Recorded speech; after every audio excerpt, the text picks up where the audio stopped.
Je m'appelle Elena. Je n'aurais jamais imaginé qu'un trajet de 6 heures en voiture serait la base de tout ce que je croyais savoir sur moi-même. J'avais 48 ans, mariée à Greg depuis plus d'une décennie. De l'extérieur, nous ressemblions à un couple stable, une maison confortable, partagée, des routines, des vacances occasionnelles, mais à l'intérieur, nous nous éloignions discrètement. En silence, comme personne ne le dit, Greg était un homme bien, autrefois présent, intentionné, mais cela a changé. Vers 7 ans, les affaires sont devenues sa priorité. Puis les voyages d'affaires sont devenus des excuses. Je suis devenue invisible non pas parce que j'avais fait quelque chose de mal, mais parce qu'avec le temps, il a cessé de me voir. Notre connexion s'est estompée. Nous n'avions pas eu de vraie conversation depuis des mois. Il me demandait si j'avais besoin de quelque chose, comme si j'étais une invitée. Cette intimité, partie intégrante de notre mariage, avait disparu depuis longtemps. Je voulais en parler, mais ses réponses étaient toujours les mêmes. Je vais parler. Plus tard, tu réfléchis trop. Finalement, j'ai arrêté d'essayer. Puis il y avait Ryan, mon beau-fils de 26 ans, poli et intentionné. Toujours respectueux, il est revenu vivre avec nous l'année dernière après une rupture difficile.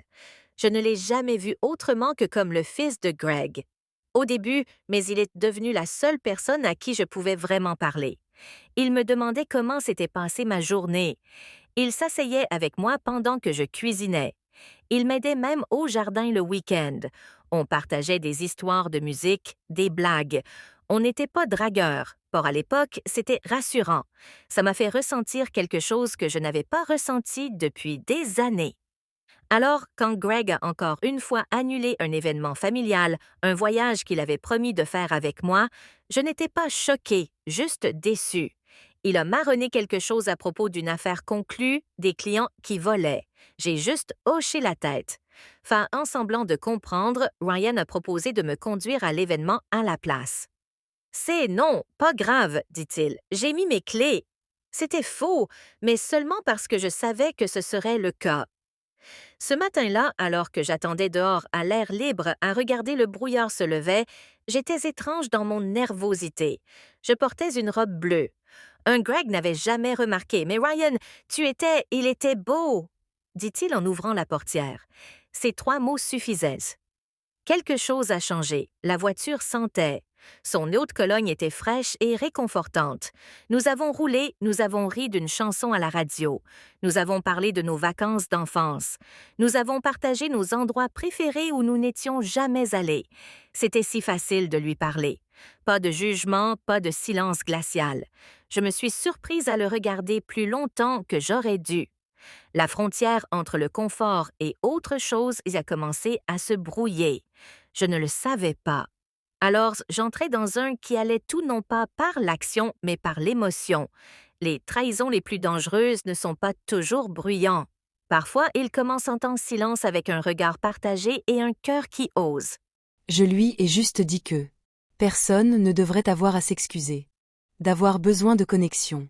Marcus est passé à l'improviste.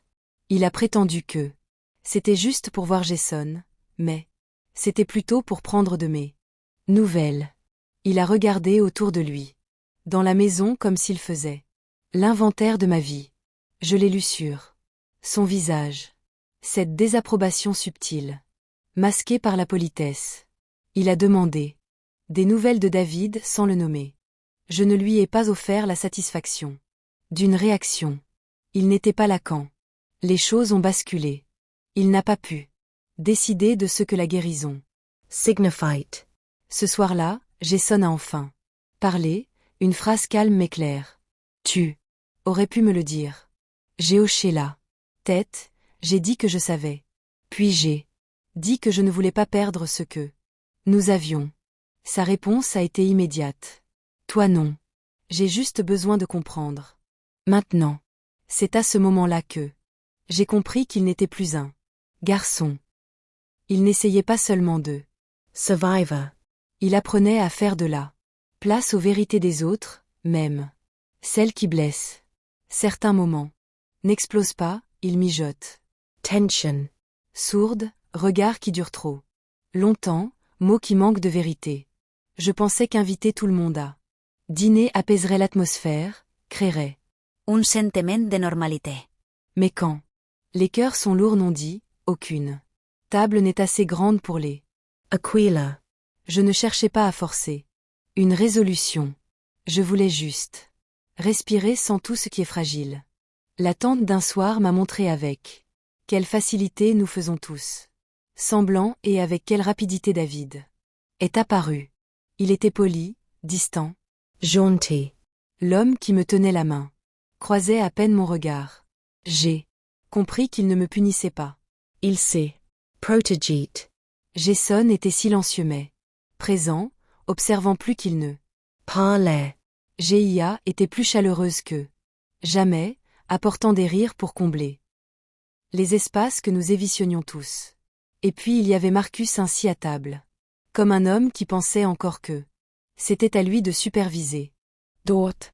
Le malaise ne tarda pas à monter.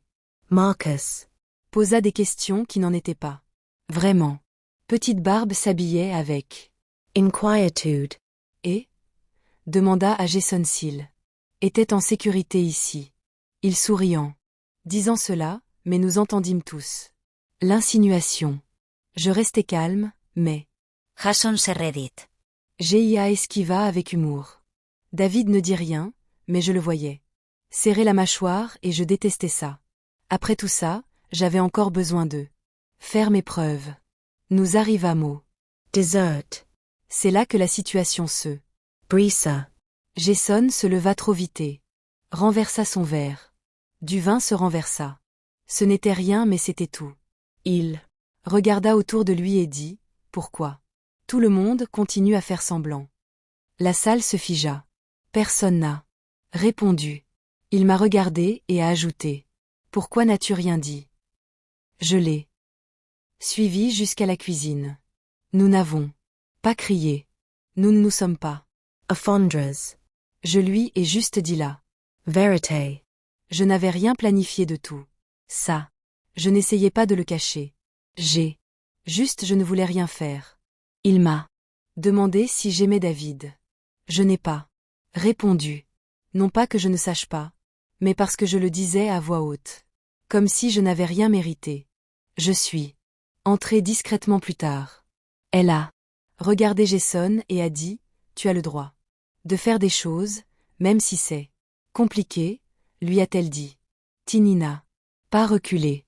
C'était doux, simple et vrai. J'ai su alors qu'il cherchait son propre chemin vers la sécurité, non pas en évitant la vie, mais en s'ouvrant à elle. Plus tard dans la soirée, David et moi étions debout l'un près d'eux. L'autre. Pas un mot, juste un silence. Épais de non-dit. Il a enfin parlé. Peut-être que ce n'était pas censé être Simple. J'ai dit que ça ne l'avait jamais été. Puis il m'a dit qu'il pensait à déménager, ne serait-ce que pour un temps. Je ne lui ai pas demandé de rester. Je l'ai juste regardé et il a compris.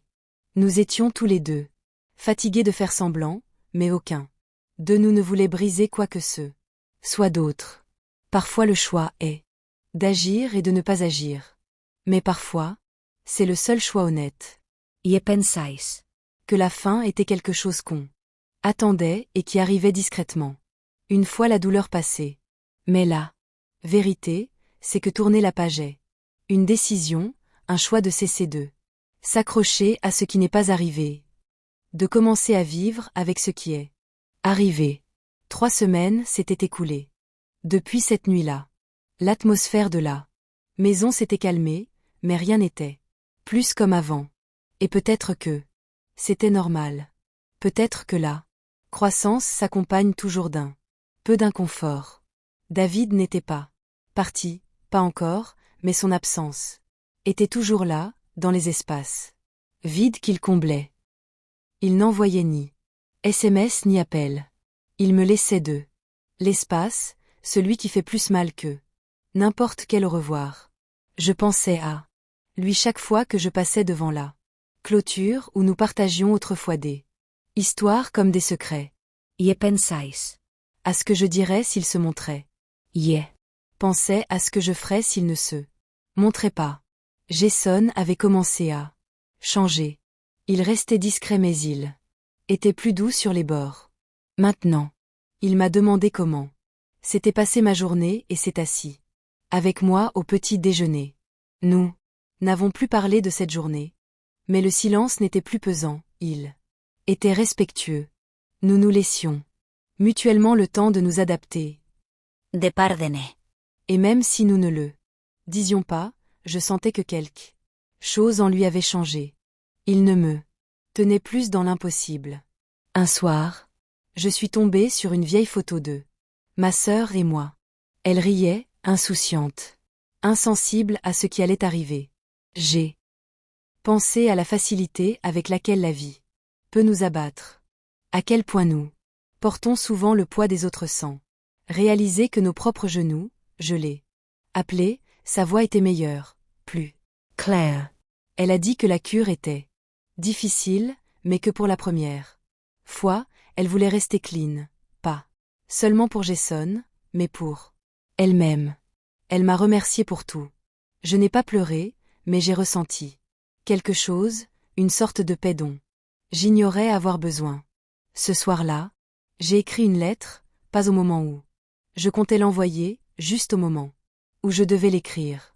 J'ai dit à David qu'il me manquait, que je n'étais pas désolée de ce que nous avions partagé, mais désolée de ne pas avoir été préparée à la tenir à deux mains. Je lui ai dit que je ne voulais pas qu'il disparaisse, juste parce que les choses se Compliquent. J'ai dit l'amour n'est pas propre. Ce n'est pas commode, mais si c'est honnête, ça vaut le coup. Il est arrivé le lendemain après-midi. Pas de fleurs, juste une petite plante en pot. Il me l'a tendue et a dit, je pensais qu'on pourrait peut-être faire pousser quelque chose lentement. Je n'avais pas besoin d'un grand geste. J'avais juste besoin de cette phrase. Dort. Jason nous a vus par la fenêtre. Je me suis préparée. Mais lorsque nos regards se sont croisés, il a souri juste légèrement. Sans amertume, juste une compréhension. Discreet. Nia est arrivée quelques minutes plus tard. Ils sont partis. Ensemble, marchant près l'un de l'autre. Mais pas du tout. Ce genre de proximité qui indique que nous sommes en train de trouver une solution. Et c'est peut-être ce que nous faisions tous, trouver une solution sans chercher à la réparer, sans se précipiter. Juste apprendre à vivre au milieu de nos vies imparfaites. Et inachever avec soin, honnêteté et en nous accordant de l'espace pour être. Hermine. M.